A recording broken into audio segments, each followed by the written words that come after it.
Okay વિદ્યાર્થી મિત્રો, EO psychology 105 નંબરનું પેપર BSM 1ના ક્લાસમાં આપ સૌનું હાર્દિક સ્વાગત છે. આજે આપણે યુનિટ નંબર 2 સમરી રૂપે સમજવાનું છે અને પરીક્ષાલક્ષી માર્ગદર્શન મારે તમને આપવાનું છે. તો એના સંદર્ભમાં આપણે વાત કરીએ તો યુનિટ નંબર 2ના જે કંઈ મુદ્દા જોઈ ગયા, દરેક મુદ્દા વિસ્તારથી જોયા છે. કયું યુનિટ હતું હવે તમને યાદ રહેવું જોઈએ. યુનિટ નંબર 2 અવાજની વર્તન પર થતી અસરો. એમાં પહેલા પ્રસ્તાવના આપણે જોઈ ગયા, પછી અસાધારણ વાતાવરણ વિષયક ઉત્તેજનાનો મુદ્દો જોયો, પછી આપણને અવાજ કઈ રીતે સંભળાય છે એના સંદર્ભમાં શ્રવણ તંત્રની રચના અને કાર્ય વિશે આપણે જોઈ ગયા, પછી ધ્વનિના લક્ષણો વિશે વાત કરી, પછી વિક્ષેપકારક લક્ષણો ઘોઘાટના કયા છે એના વિશે આપણે વિસ્તારથી જોઈ ગયા, અને ત્યાર પછી ઘોઘાટની શું અસરો થાય છે એ મુદ્દો જોયો. આટલા તમામ મુદ્દા વિસ્તારથી ઊંડાણપૂર્વક યુનિટ નંબર 2માં જોઈ ગયા. પર્યાવરણલક્ષી મનોવિજ્ઞાનમાં યુનિટ નંબર 2 આજે આપણે સમરી રૂપે સમજવાનું છે અને પરીક્ષાલક્ષી હું તમને માર્ગદર્શન આપવાનું છું. તો પહેલી તો વાત એ કે વાતાવરણમાં જોવા મળતા વિવિધ ઘટકોની અસર આપણા વર્તન ઉપર થતી હોય છે. વાતાવરણના કયા ઘટકો? તો કે અવાજ, ઘોઘાટ, પડઘા પડવા, આ અવાજ સંબંધી ઘટકોની અસર થાય છે. પછી ઉષ્ણતામાન, ઠંડી, ગરમી, વરસાદ, આ ઉષ્ણતામાનના વિવિધ ઘટકોની અસર આપણા વર્તન પર થાય છે. પછી હવાનું પ્રદૂષણ. હવાના પ્રદૂષણમાં આપણે જોઈએ છે ખાસ કરીને ગામડા કરતાં શહેરમાં હવાનું પ્રદૂષણ વધારે જોવા મળે છે, કેમ કે વાહન વ્યવહારના સાધનો વધતા જાય છે શહેરોમાં. હાઈવે ઉપર પણ વાહન વ્યવહારના સાધનો 24 કલાક દોડતા હોય છે. પેટ્રોલના ધુમાડા, કેટલીક વાર તો પેટ્રોલની જગ્યાએ ડીઝલ અથવા તો પછી કેરોસીન, આ બધાનો ઉપયોગ કરવામાં આવે છે. કેમિકલ, કેરોસીન, પેટ્રોલ, ડીઝલ, એટલે એના ધુમાડા. કારખાનાઓ ચાલતા હોય છે, ઉદ્યોગો ચાલે છે, તો તેની ચીમનીમાંથી નીકળતા ધુમાડા, આ બધું જ હવામાં પ્રદૂષણ ફેલાવે છે. એ જ પ્રમાણે પછી કેમિકલવાળું પાણી, ગંદુ પાણી, નદીમાં જોવા મળતી ગંદકી, આમાંથી પાણીનું પ્રદૂષણ ફેલાતું હોય છે. આ ઉપરાંત મોટા શહેરોમાં રહેઠાણના પ્રશ્નો ઉદ્ભવે છે. જગ્યા ઓછી, ગીચતા વધારે, ગંદકીના પ્રશ્નો, પાણીના નિકાલના પ્રશ્નો. જગ્યા ઓછી હોય, વસ્તી વધારે હોય એટલે ગીચતા, રહેઠાણના પ્રશ્નો. મોટા શહેરોમાં બધાના નસીબમાં મકાન ના હોય એટલે રહેઠાણના પ્રશ્નો ઉદ્ભવે છે. તો આ બધા વાતાવરણલક્ષી ઘટકો છે. એ બધાની અસર આપણા વર્તન પર થતી હોય છે. તો આ યુનિટમાં આપણે શું જોયું? અવાજની વર્તન પર થતી અસર. અવાજના પ્રદૂષણ વિશે આપણે વાત કરી ગયા. ગળાના સ્નાયુઓ સક્રિય બનવાથી જે સંવેદન ઉત્પન્ન થાય એને અવાજ કહેવામાં આવે છે, જે કાન દ્વારા આપણે સાંભળી શકીએ છીએ. તો અવાજ પણ જુદા જુદા સ્વરૂપમાં હોય છે, વિવિધ માત્રામાં હોય છે, વિવિધ સ્વરૂપમાં અવાજ આપણે સાંભળીએ છીએ. જેમ કે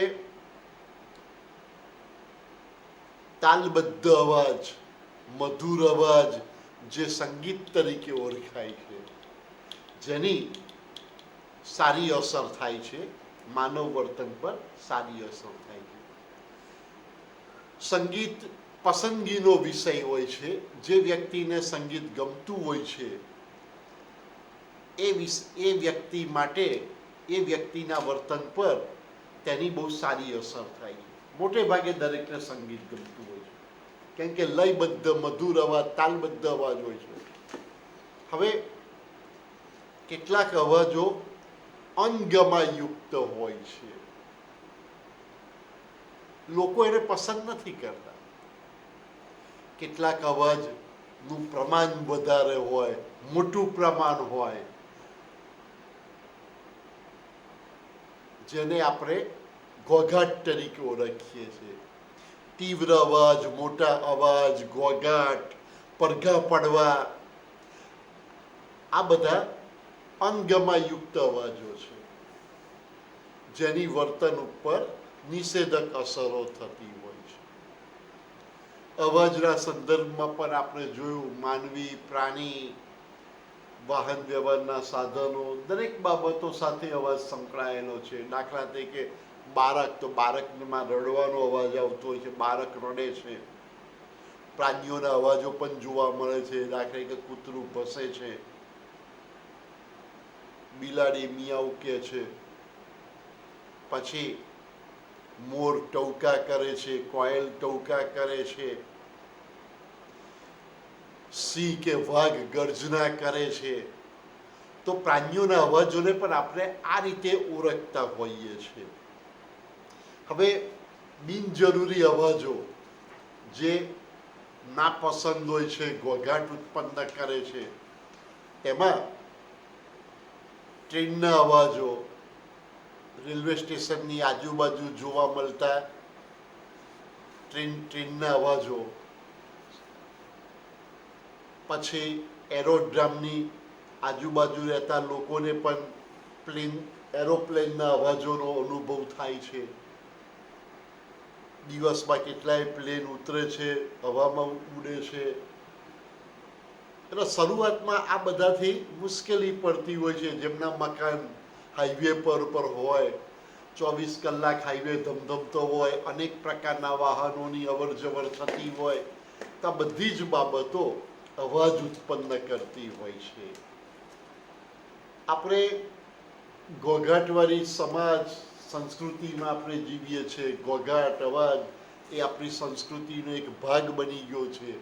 આપણા ધાર્મિક તહેવારો, એની ઉજવણી, આ બધામાં ઘોઘાટ થતો હોય છે. લાઉડસ્પીકર દ્વારા મોટેથી અવાજો આપણને સંભળાતા હોય છે. હવે આના સંદર્ભમાં અસાધારણ વાતાવરણલક્ષી ઉત્તેજનાઓ, એની પર આપણે વાત કરી ગયા હતા. આ દોડતી ટ્રેન, હાઈવે ઉપર ચાલતી બસ, સાધનો, પછી એરોડ્રામ પર ઉતરતા કે હવામાં ઉડતા એરોપ્લેન, આ બધાના અવાજો પડઘા ઉત્પન્ન કરે છે. આ પડઘાને લીધે પણ અવાજમાં વધારો થતો હોય છે. એટલે કે કોઈ પણ સાધન હોય, આગળ પાછળ થતી હિલચાલ અને અહીં તહીં આંદોલિત થતા અવાજોમાંથી પડઘા ઉત્પન્ન થતા હોય છે. એટલે પડઘા એ બીજું કશું નથી, સાધનો દ્વારા આગળ પાછળ થતી હિલચાલ અને અહીં તહીં આંદોલિત થતા અવાજો જે પડઘા ઉત્પન્ન કરે છે. આખો ભૌતિક શાસ્ત્રનો ખ્યાલ છે. ખાસ કરીને અવાજના પડઘા શેમાંથી ઉદ્ભવે છે? તો કે ભારે વાહનો, પછી અનાજ દરવાની ઘંટી, પછી ઉદ્યોગોવાળી મશીનરી, એરોડ્રામ પર ઉતરતા કે ચડતા વિમાનો, પછી રેલવે સ્ટેશન પરથી ઉપરથી કે આવતી ટ્રેનના અવાજો, આ બધી બાબતો પડઘા ઉત્પન્ન કરે છે, જેની વ્યક્તિના વર્તન ઉપર અસરો થતી હોય છે. હવે એના સંદર્ભમાં માપન પણ કરવામાં આવતું હોય છે.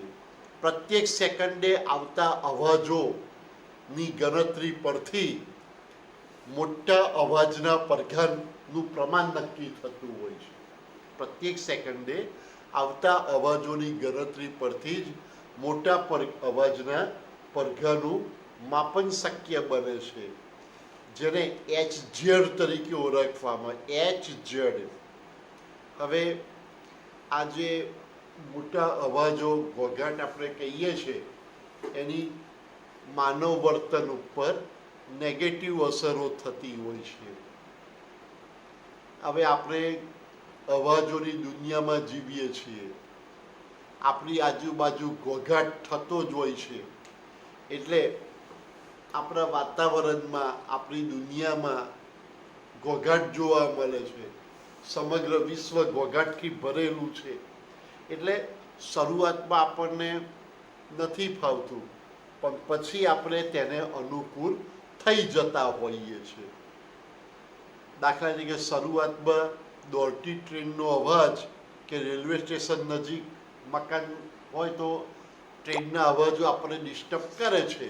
એવી રીતે એરોડ્રમની નજીક રહેતા હોય સોસાયટીમાં, એમાં લોકોને પ્લેનના અવાજો ડિસ્ટર્બ કરે છે. પણ સમય જતાં પછી લોકો તેનાથી ટેવાઈ જતા હોય છે. તો આ બધા જે અવાજો છે એ ઘોંઘાટ અને બિનજરૂરી જે અવાજો છે એ ચોક્કસ નુકસાન કરતા છે. શારીરિક અને માનસિક રીતે તે નુકસાન કરે છે. પછી એની સરખામણીમાં મ્યુઝિક, સંગીત, એની અવાજ, એની વ્યક્તિના વર્તન પર સારી અસર થાય છે. કેમ કે સંગીતમાં શું જોવા મળે છે તો કે સંગીતમાં લયબદ્ધ અવાજ હોય છે, તાલબદ્ધ અવાજ હોય છે, એનું આકર્ષણ હોય છે. વિવિધ વાજિંત્રમાંથી સૂરવાળા અવાજો નીકળતા હોય છે. જુદા જુદા વાજિંત્ર હોય, ડ્રમ છે, બંસરી છે, આ બધામાંથી સરસ અવાજો નીકળે છે. શાસ્ત્રીય સંગીત, કંઠ સંગીત, ડ્રમ, વાઘ સંગીત, આ બધા સંગીત દ્વારા વ્યક્તિને આનંદ પ્રાપ્ત થતો હોય છે. એમાંય આદિવાસી સંસ્કૃતિ, ગ્રામ્ય સંસ્કૃતિ, શહેરી સંસ્કૃતિ, વેસ્ટર્ન મ્યુઝિક, વેસ્ટર્ન કલ્ચર, આ બધી સંસ્કૃતિઓ દ્વારા અલગ અલગ સ્વરૂપના સંગીતનો અનુભવ આપણને થતો હોય છે. કોને સંગીતમાં રસ હોય એ લોકો માટે તો સંગીતનો અનુભવ બહુ આહલાદક હોય છે, આનંદદાયક હોય છે. આદિવાસી સંસ્કૃતિ, શહેરી સંસ્કૃતિ, ગ્રામ્ય સંસ્કૃતિ, વેસ્ટર્ન કલ્ચર, આ બધી જ બાબતો અલગ અલગ મ્યુઝિકના સ્વરૂપ દર્શાવે છે. અને જે તે સંસ્કૃતિ સાથે જોડાયેલ વ્યક્તિ માટે આ સંગીતનો અનુભવ ખૂબ જ આનંદદાયક બની રહેતો હોય છે. હવે ત્યાર પછીનો આપણે મુદ્દો જોયો હતો શ્રવણ તંત્રની રચના અને અવાજ. આપણે અવાજ કઈ રીતે સાંભળીએ છીએ, શેના દ્વારા સંભળાય છે, તેના સંદર્ભમાં વાત કરવાની છે. એટલે કે આખી આ બાયોલોજીકલ વાત છે, શારીરિક વાત છે.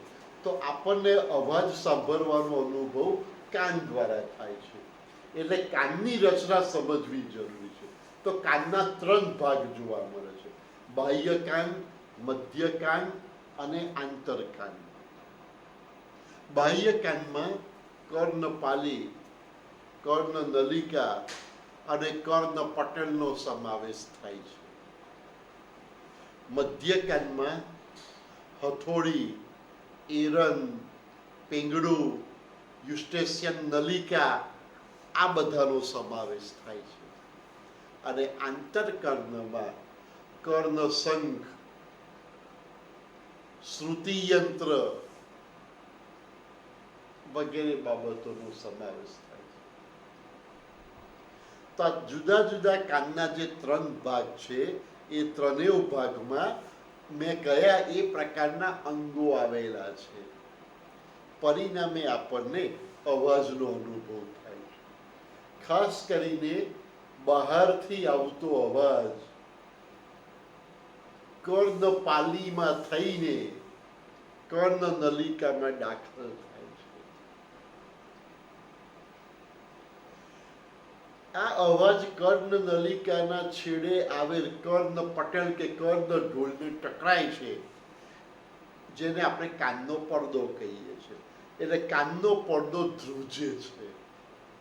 કાનનો પડદો ધ્રુજે છે, પરિણામે એની સાથે સંકળાયેલ મધ્ય કાનના 3 હાડકામાં ધ્રુજારી થાય છે. હથોડી, એરન, પિંગળું, આ 3 હાડકામાં ધ્રુજારી થતી હોય છે. કર્ણપટલમાં ધ્રુજારી થાય એટલે એની સાથે સંકળાયેલ મધ્ય કાનના 3 હાડકા, હથોડી, એરન, પિંગળું, એમાં પણ પછી ધ્રુજારી થતી હોય છે. અને યુસ્ટેશિયન નલિકા દ્વારા આ 3 આ અવાજના મોજા આંતરકર્ણ સુધી પહોંચે છે. આંતરકર્ણમાં કર્ણશંખમાં આવેલી કર્ણ નલિકાઓ સક્રિય બને છે. પરિણામે શ્રુતિ યંત્ર એક્ટિવ થાય છે. અને શ્રુતિ યંત્ર એક્ટિવ થવાને લીધે આપણને ચોક્કસ પ્રકારના અવાજનો અનુભવ થાય છે. ચોક્કસ પ્રકારના અવાજનો અનુભવ, સાંભળવાનો અનુભવ થાય છે.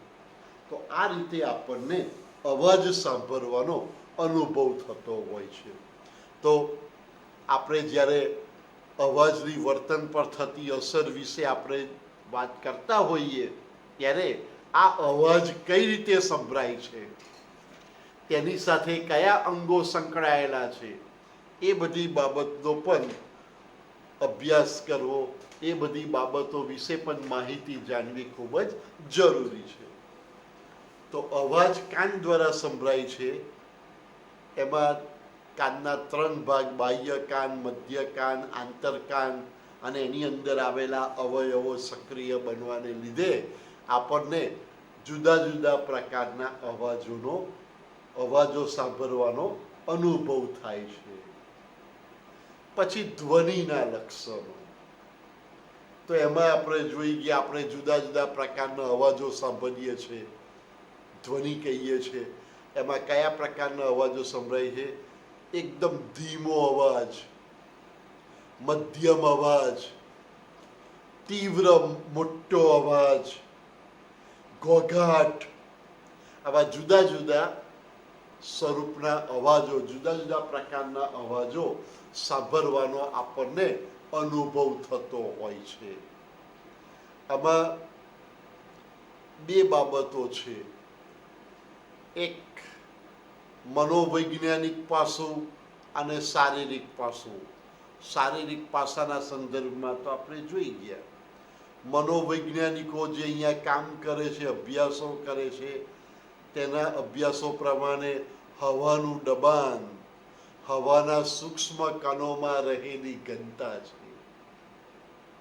હવાનું દબાણ એ હવાના સૂક્ષ્મ કણોમાં રહેલી ઘનતા છે. અમુક સમયે આ દબાણ સાધારણની કક્ષાથી વધી જતું હોય છે. પરિણામે અવાજ કે ઘોઘાટ સાંભળવાનો અનુભવ થાય છે. આના સંદર્ભમાં 2 લક્ષણો જોવા મળે છે. એક તીવ્રતા અને બીજું વારંવારિતા. તીવ્રતા, જેમાં ધ્વનિ આંદોલનની જુદી જુદી કક્ષાઓ દર્શાવવામાં આવેલી છે. ધ્વનિ આંદોલનમાં જોવા મળતી જુદી જુદી કક્ષાઓ ધ્વનિની તીવ્રતા દર્શાવે છે. અને આ વારંવારિતા એ દરેક આંદોલનની જુદી જુદી આવૃત્તિ દર્શાવે છે. દરેક આંદોલનની, દરેક અવાજના આંદોલનની જુદી જુદી આવૃત્તિ એ વારંવારિતા છે. અને ધ્વનિ આંદોલનની જુદી જુદી કક્ષાઓ એ ધ્વનિની તીવ્રતા છે. ત્યાર પછી વિક્ષેપકારક લક્ષણો, ઘોઘાટના વિક્ષેપકારક લક્ષણો. તો ઘોંઘાટના વિક્ષેપકારક લક્ષણોનો આપણે મુદ્દો જોઈ ગયા. એમાં ઘોંઘાટના જે અવરોધ ઉત્પન્ન કરે તેવા 3 લક્ષણો છે: ઘોંઘાટનું કદ, ઘોંઘાટની આગાહી, ઘોંઘાટનું નિયંત્રણ. હવે ઘોંઘાટનું કદ એનું પ્રમાણ દર્શાવે છે. તો ઘોંઘાટને કયા એકમમાં માપવામાં આવે છે? તો કે ડેસિબલ. ધ્વનિનું મૂળભૂત એકમ ડેસિબલ તરીકે ઓળખાય છે. ધ્વનિની તીવ્રતા માપવા માટે ડેસિબલ એકમ દ્વારા માપન કરવામાં આવતું હોય છે. હવે આ ડેસિબલ દ્વારા, ડેસિબલના એકમ દ્વારા અવાજનું પ્રમાણ માપવામાં આવે છે. એને આધારે હાઈવે પર ચાલતા વાહન વ્યવહારના સાધનો માંથી આવતો અવાજ એ ડેસિબલ દ્વારા માપી શકાતો હોય છે. અમુક પ્રમાણ કરતાં વધારે ડેસિબલનો અવાજ હોય તો તે સાંભળવાને લીધે ચોક્કસ નુકસાન થતું હોય છે. અને વધારે ડેસિબલ વાળો અવાજ સાંભળવાથી જ મનોભારના પ્રશ્નો, સ્ટ્રેસના પ્રશ્નો ઉદ્ભવતા હોય છે.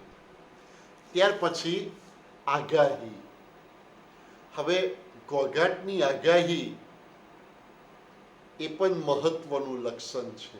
ઘોંઘાટના વિક્ષેપકારક લક્ષણોમાં આગાહી એ પણ મહત્વનું લક્ષણ છે.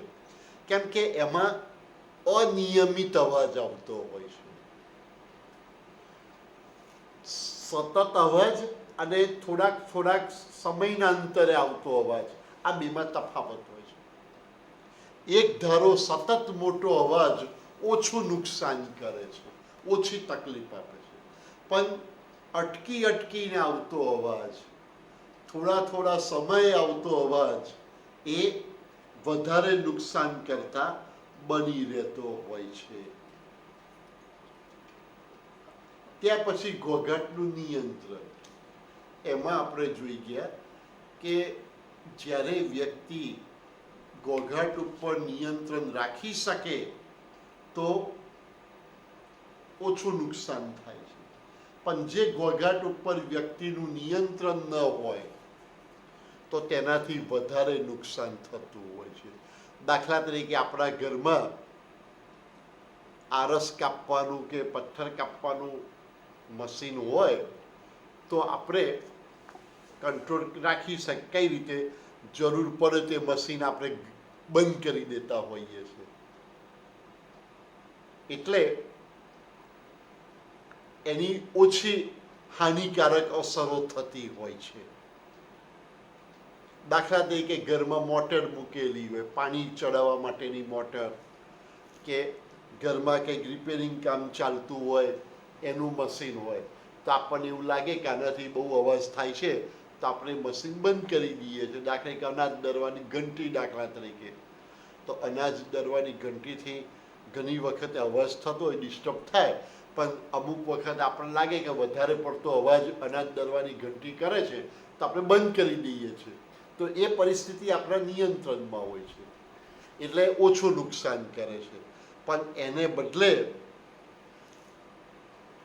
આપણી સોસાયટીમાં કે રસ્તા ઉપર, સોસાયટીમાં કે રસ્તા પર પથ્થરો કાપવાનું કામ ચાલતું હોય તો પથ્થરો કાપવા માટે તો મોટા મશીનો હોય છે. પરિણામે અવાજ વધી જતો હોય છે. અથવા તો ગેરકાયદેસર મકાનો તોડવા માટે બુલડોઝર આવ્યું હોય. હવે બુલડોઝર ઉપર આપણો કાબુ ના હોય એટલે બુલડોઝર જ્યારે મકાનો તોડવાનું કામ કરે ત્યારે ભયાનક અવાજો કરે છે. તો આ બધા અવાજો આપણા નિયંત્રણ બહારના હોય છે. પરિણામે શું થાય છે? પરિણામે એની અસર ખૂબ જ ઘાતક સાબિત થતી હોય છે. ત્યાર પછી ઘોંઘાટની અસર. તો ઘોંઘાટની આપણે પોઝિટિવ અને નેગેટિવ અસરો ગઈકાલના વિડીયોમાં આપણે જોઈ ગયા. ઘોંઘાટની પોઝિટિવ અસર છે કે ઘોંઘાટને જે સમાયોજનશીલતા વધે છે, ઘોંઘાટવાળી પરિસ્થિતિ સાથે વ્યક્તિ સમાયોજન સાધી લે છે, ઘણી બધી શક્તિઓનો ઉપયોગ થાય છે અને એ દ્વારા સમાયોજનશીલતામાં વધારો થતો હોય છે. પણ એની સામે નેગેટિવ ઇફેક્ટ વધારે થતી હોય છે. ખાસ કરીને શારીરિક અને માનસિક તંદુરસ્તી જોખમાય છે. શારીરિક તંદુરસ્તી જોખમમાં મુકાય છે કેમ કે અતિશય અવાજને લીધે કઈ કઈ તકલીફ થાય છે. લોહીનું દબાણ વધી જાય છે, બીપી વધી જાય છે. પછી અતિશય અવાજને લીધે એડ્રિનલ ગ્રંથિમાંથી એડ્રિનલ નામનો હોર્મોન્સ કે સ્રાવ ખૂબ જ વધી જાય છે. પછી અતિશય અવાજને લીધે પાચન તંત્રની બીમારીઓ થાય છે, અપચો, કબજિયાત, ત્યાર પછી અલ્સર, આ બધી મુશ્કેલીઓ પડતી હોય છે. ગળાની તકલીફ પડે છે, પાચન તંત્રની અસર થાય છે, રુધિરાભિસરણ તંત્ર પર અસર થાય છે, લોહીના પરિભ્રમણની ક્રિયા પર અસર થાય છે, હૃદયના ધબકારા વધી જવા, હૃદય અને શીરા સંબંધી કેટલીક મુશ્કેલીઓ પડતી હોય છે, બીમારીઓ થાય છે. હૃદય રોગના હુમલા સુધીની બીમારીઓ થતી જોવા મળે છે. ત્યાર પછી અતિશય અવાજને લીધે ખાસ અગત્યનું બીમારી કઈ અનિદ્રા, ઊંઘમાં તકલીફ પડતી હોય છે, ઊંઘમાં અવરોધો આવે છે. અતિશય અવાજને લીધે વ્યક્તિ બરોબર ઊંઘી શકતી નથી, એટલે માથાનો દુખાવો, ઉજાગરા, માથાનો દુખાવો, અશક્તિ, બેચેની, આ બધું વધી જતું હોય તેવો અનુભવ થાય છે. તો આ રીતે આ બધી શારીરિક બાબતો તંદુરસ્તી ઉપર માઠી અસર કરે છે. પરિણામે વ્યક્તિનું શારીરિક સ્વાસ્થ્ય જોખમાય છે. સાથે સાથે ઘોંઘાટની માનસિક તંદુરસ્તી, માનસિક સ્વાસ્થ્ય ઉપર પણ ખરાબ અસર પડે છે. ખાસ કરીને ઘોંઘાટ ને લીધે વ્યક્તિની કાર્યક્ષમતામાં ઘટાડો થાય છે. તમે શાંત વાતાવરણમાં કામ કરો અને ઘોંઘાટવાળી પરિસ્થિતિમાં કામ કરો તો ફેર પડી જતો હોય છે. શાંત વાતાવરણમાં વ્યક્તિ એકાગ્રતાપૂર્વક કામ કરે છે, જ્યારે ઘોંઘાટવાળી પરિસ્થિતિમાં વ્યક્તિ બરોબર ધ્યાન આપી શકતી નથી, એકાગ્રતા શક્તિમાં ઘટાડો થઈ જાય છે. પરિણામે ઝડપ ઓછી થઈ જાય છે, ડિસ્ટર્બન્સ થાય અવાજ નહીં એટલે ઝડપ ઓછી થઈ જાય, કામમાં વારંવાર વ્યક્તિ ભૂલો કરે. આમ ઝડપ અને ગુણવત્તા, કાર્યની ઝડપ અને ગુણવત્તા બંનેમાં ઘટાડો થતો હોય છે. કારખાનાઓમાં લાંબા સમય સુધી કામ કરે છે એ કર્મચારીઓને બહેરાશ આવી જતી હોય છે. સતત અવાજ, મોટા અવાજોવાળા મશીનો સાથે કામ કરવાનું હોય તો પછી લાંબા સમયે પછી તેઓ બહેરા થઈ જતા હોય છે, બહેરાશ આવી જતી હોય છે. ઘોંઘાટવાળી પરિસ્થિતિને લીધે વ્યક્તિમાં ગુસ્સો, આક્રમકતા, બેચેની, ચિંતા, વ્યગ્રતા, ભય, આ બધું વધી જાય છે. ખાસ કરીને ઘોંઘાટવાળી પરિસ્થિતિ વ્યક્તિમાં મનોભાર ઉત્પન્ન કરે છે, સ્ટ્રેસ ઉત્પન્ન કરે છે. પરિણામે હતાશા, સંઘર્ષ, દબાણ, વ્યાકુળતા, અજંપો, ચિંતા, ગભરાટ, આવી બધી માનસિક મુશ્કેલીઓ વ્યક્તિમાં વધી જતી હોય છે, જેને લીધે માનસિક તંદુરસ્તી જોખમાય છે. તો આ બધી બાબતો આપણે ઘોંઘાટની અસરમાં વિસ્તારથી જોઈ ગયા હતા, સમજી ગયા હતા.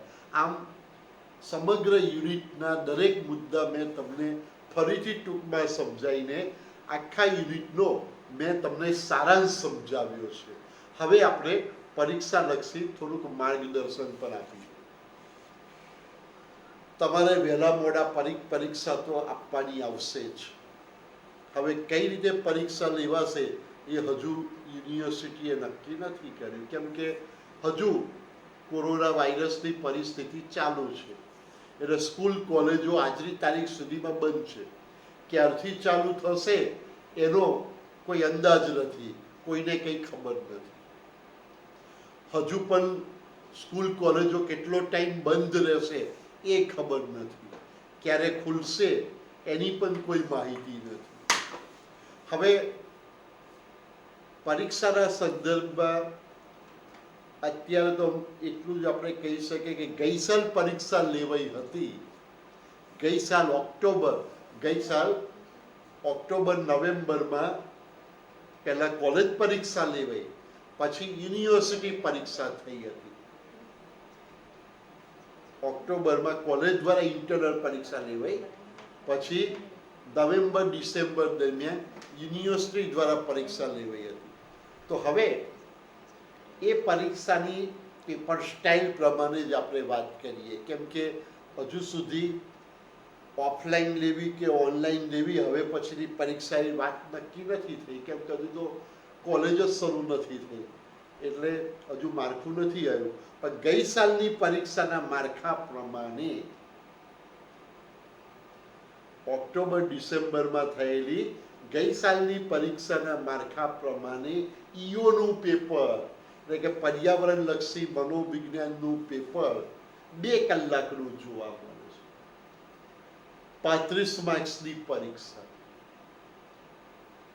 કમ્પલસરી અંગ્રેજીનું પેપર, કમ્પલસરી સંસ્કૃત અથવા પ્રાકૃતનું પેપર અને ઈઓનું પેપર 2 કલાકનું હોય છે, 35 માર્ક્સનું હોય છે. એમાં 3 પ્રશ્નો પૂછાય છે. પહેલો પ્રશ્ન 12 માર્ક્સનો હોય છે, બીજો પ્રશ્ન પણ 12 માર્ક્સનો હોય છે અને ત્રીજો પ્રશ્ન 11 માર્ક્સનો હોય છે. એટલે 12, 12 અને 11 એટલે 35 માર્ક્સ અને પરીક્ષાનો સમય 2 કલાક. હવે આપણા 3 યુનિટ છે, તો યુનિટ નંબર 1 પર્યાવરણલક્ષી મનોવિજ્ઞાનનો પરિચય કે વિષય પ્રમાણે એમાંથી અ અને બ 2 પ્રશ્નો પૂછાય. પ્રશ્ન 1 પહેલા યુનિટમાંથી અ અને બ, એમાંથી એક લખવાનો 12 માર્કનો પ્રશ્ન. પછી બીજો મુખ્ય પ્રશ્ન એ બીજા યુનિટમાંથી, હમણાં જ યુનિટ પૂરું કર્યું, અવાજની વર્તન પર થતી અસર, એમાંય અ અને બ પૂછાય. એ બેમાંથી કોઈ એક પ્રશ્ન લખવાનો, પ્રશ્નનો જવાબ, એ 12 માર્કનો. ત્યાર પછી ત્રીજા યુનિટમાંથી ત્રીજો મુખ્ય પ્રશ્ન, ઋતુ, હવામાન, ઉષ્ણતામાન વાળો યુનિટ છે, હવે પછી આવશે. એમાંથી અ અને બ 2 પ્રશ્નો પૂછાય અને બેમાંથી એકનો જવાબ લખવાનો, એ 11 માર્ક્સનો. આમ પહેલા યુનિટમાંથી 12 માર્ક્સનો પ્રશ્ન, બીજા યુનિટમાંથી 12 માર્ક્સનો પ્રશ્ન, ત્રીજા યુનિટમાંથી 11 માર્ક્સનો. અ બ દરેક યુનિટમાંથી પૂછાય, બેમાંથી એક લખવાનો, 12, 12 ને 11 એટલે કુલ 35 માર્ક્સ અને 2 કલાકનું તમારું પેપર હશે. હવે 12 માર્ક્સ કે 11 માર્ક્સનો પ્રશ્ન હોય તો વિસ્તારથી તેનો જવાબ આપવાનો રહેશે.